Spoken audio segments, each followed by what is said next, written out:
John describes a vision he has. And he says, I saw what appeared to be a sea of glass mixed with fire. Now, when I was thinking of this, a sea of glass, who here has been next to a lake or a body of water when for some reason the lake is perfectly placid, like a mirror? Have you ever experienced? You all experienced that before. And when you, it's not just that you see it.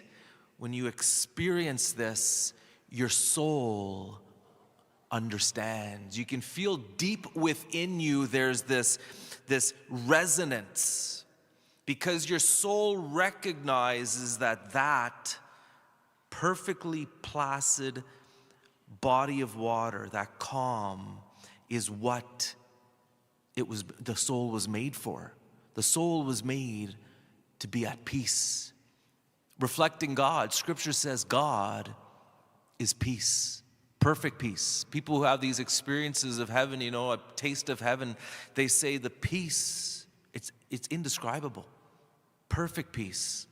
Peace the likes of which we can't even comprehend in this life.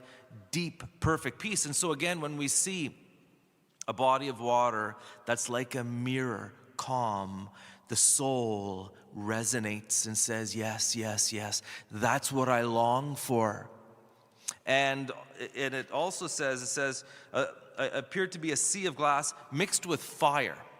Now, I wonder again if part of what's being revealed here is not only do we sometimes see a lake that's perfectly placid like a mirror, but sometimes if there's a glorious sunset. You know how sometimes the sunset, it's like the sky is on fire? Now again, that too, glorious sky, beautiful, it fills us with awe. Well, what does Scripture say? Our God is a consuming fire. And so again, there's something, a little hint of the glory and the majesty of God. And again, the sky can be reflected on the lake. And again, the soul understands. The soul resonates, and it confirms the deepest longing of the soul. And it goes on to say, those who had conquered the beast and its image and the number of its name, standing beside the sea of glass with harps of God in their hands. Now the harps, I've always had trouble with the whole harp thing in heaven. Scripture speaks of people having harps. The problem is people don't play harps these days like they used to. In my whole life, I've known 2 people who play the harp. I don't know, maybe some of you play the harp. I hope you're not offended by this, but it's rare to meet someone who plays the harp. So I think if you could modernize this, and I'm not suggesting we need to rewrite the Bible here, change the word, but the point is, what if they said, people by the beautiful sea on the beach were playing their ukuleles, Hawaiian music, the nice mellow Hawaiian music. I think that's something of what is trying to be conveyed, just beautiful, melodious music, chill, delightful, especially by the sea, and so again, if people kind of describe heaven as again, the element of the musical instrument, I think a lot of us get this. As a matter of fact, about a year ago, I did another impulsive purchase on Amazon. I bought a ukulele. And my dream, I had this vision, not like a spiritual vision, but just this idea in my mind of getting a hammock up at my cabin and just sitting in the hammock poking away at my ukulele, and just thinking like that's what I long for, So I bought the ukulele. I never bothered with the hammock. The problem is in the bush when the weather's nice, the bugs are bad. You can't really sit still for too long unless, anyways, I'm not gonna.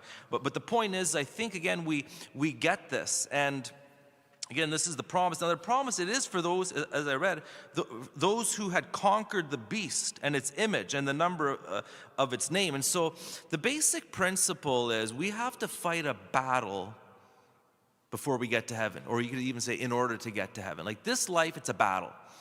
And those who aren't willing to fight the battles that we need to fight to acquire virtue, to overcome sin, to defeat the enemy in our lives with the grace of God and all that, I'm not sure if they get to heaven.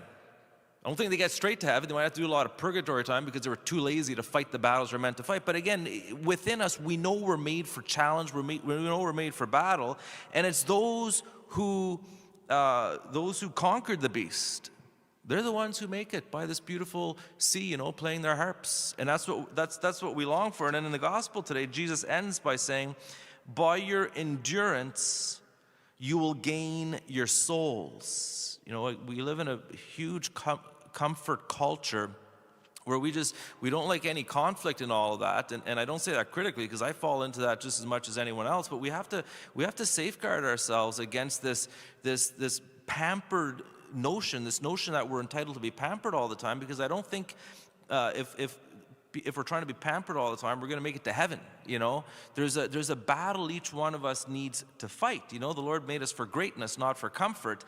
And this is the thought I had a while ago. How many of us, we're so close. We've been following the Lord for so many years. We love him. We've acquired virtue. We go to church, things like that. And what a tragedy it would be to lose that on the home stretch. It's kind of like, the races, someone's running a race, and in the last, I don't know what, short stretch, they kind of give up, or they trip up and fall, or whatever. They lose the race. And I kind of felt the Lord giving me that warning, and also to share it with people. It's like, hey, we might be closer than we think to the moment the Lord calls us home, especially when we know this life is a blink of an eye. And I just felt the Lord kind of rousing me. It's like, hey, you've made it quite a long ways. Like you've won victories. You've made a degree of progress in your life. Like, recognize that and don't lose that. Keep going. Keep fighting the fight. Keep running the race. Keep the faith, because there is a prize. And it will be wonderful beyond our wildest imaginations. And so let's not give up. Let's keep our eyes on the prize, run the race, and keep the faith.